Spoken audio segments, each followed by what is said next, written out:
Good morning to all. Welcome to all my friends, students in NSC Physics class by Dr. Hamid sir.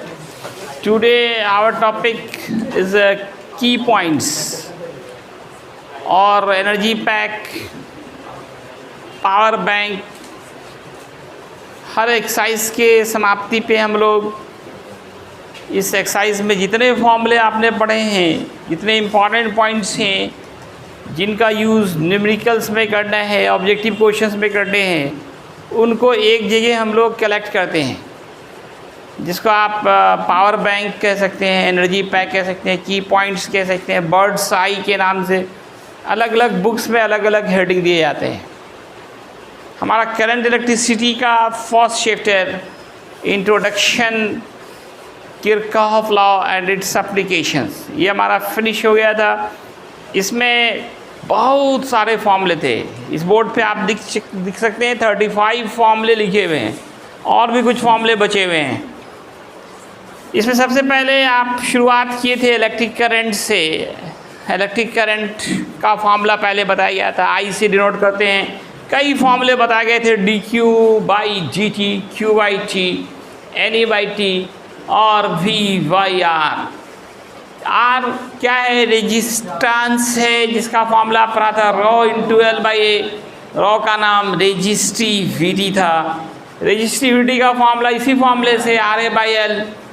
और conductivity का formula था reciprocal of resistivity, that is 1 by raw.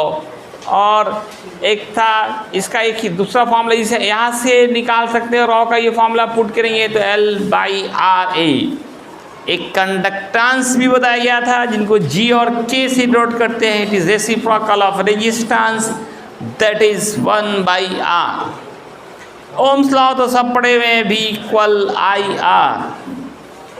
ये 8 number और 9 number खासकर बहुत important है numericals के लिए, ऑब्जेक्टिव क्वेश्चंस के लिए. ट्रिक की तरह से काम करता है.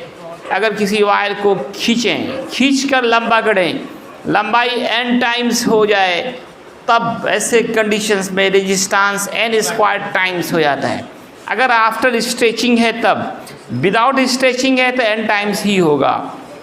तो ऐसे कंडीशंस में R2 बराबर n square into R1, but there will be no any change in resistivity. Resistivity में कोई परिवर्तन नहीं होगा. Rho 1 equal rho 2. इसी तरह से वायर को खींच रहे हैं, लंबा होगा, साथ में पतला भी होगा, उसका डायमीटर या रेडियस घटेगा. ऐसे कंडीशंस में भी रेजिस्टेंस बढ़ जाएगा. अगर 1 बाई n टाइम्स हो जाए, या तो डायमीटर या तो रेजिस्टेंस, तब वैसे कंडीशंस में रेजिस्टेंस जो होता है वो n पे पावर 4 टाइम्स होगा. R2 इक्वल n पे power 4 into R1, but there will be no any change in resistivity. Resistivity में कोई चेंजिंग, कोई परिवर्तन नहीं होता है. सीरीज ग्रुपिंग ऑफ रजिस्टर्स में इक्विवेलेंट रेजिस्टेंस निकालने के लिए सारे रजिस्टर्स को जोड़ देते हैं, और अगर इक्वल हो तो नंबर से मल्टीप्लाई करेंगे. पैरेलल में ये फॉर्मूला आपने पढ़ा है, 1 बाई आर पी बराबर 1 by R1 plus 1 by R2 plus and so on. 2 ठो रहे, पैरेलल में रहे, ऊपर गुना नीचे जोड़. पैरेलल में रहे, बहुत सारे रजिस्टर्स रहे, इक्वल मान के रहे, तो R by N. Series grouping of cells में करंट का formula S for series grouping, ये फॉर्मूला आप पढ़ा था M E by R plus M R. Parallel में E by R plus R by N.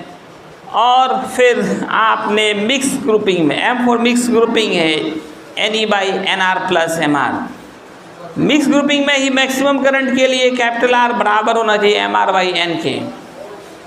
और ईएमएफ ऑफ सेल की निकालना हो तो फॉर्मूला पुट करेंगे I into R plus R. NCERT का पहला क्वेश्चन इसी फॉर्मूले पे बेस्ड है. पहला और दूसरा दोनों ही न्यूमेरिकल्स एनसीईआरटी का formula number 19 EMF of cell पे बेस्ड है. 20 नंबर को फॉर्मूला जो है आपका इंटरनल रेजिस्टेंस निकालने का फॉर्मूला है E by V minus 1 into capital R. 2 cell हों तो उनका ईएमएफ का रेशियो निकालना हो स्टेज्ड वायर पोटेंशियोमीटर में, आपने ये फार्मूला पढ़ा था, स्टेज वाइज पोटेंशियोमीटर में इंटरनल रेजिस्टेंस निकालना हो तो आप ये फार्मूला पुट करेंगे। मीटर ब्रिज में किसी रजिस्टर का रेजिस्टेंस निकालना हो तो ये फार्मूला था आपका। और ड्रिफ्ट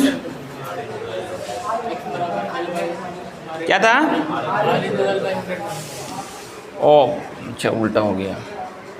यहाँ पे फार्मूला था R into L by 100 minus L. VD का फार्मूला, अच्छा एक फार्मूला तो और था VD का, उसको भी लिख दिया जाए, minus E capital E by M into tau. VD और करंट डेंसिटी में रिलेशन था VD बराबर J by N E. J current density formula I by A. Series grouping में equivalent EMF, series grouping of cells में equivalent EMF का formula था E1 plus E2। Parallel में था E1 into R2 plus E2 into R1 by R1 plus R2। According to KCL Kirchhoff current law, algebraic sum of total electric current will be 0. According to KVL total voltage का algebraic sum will be 0.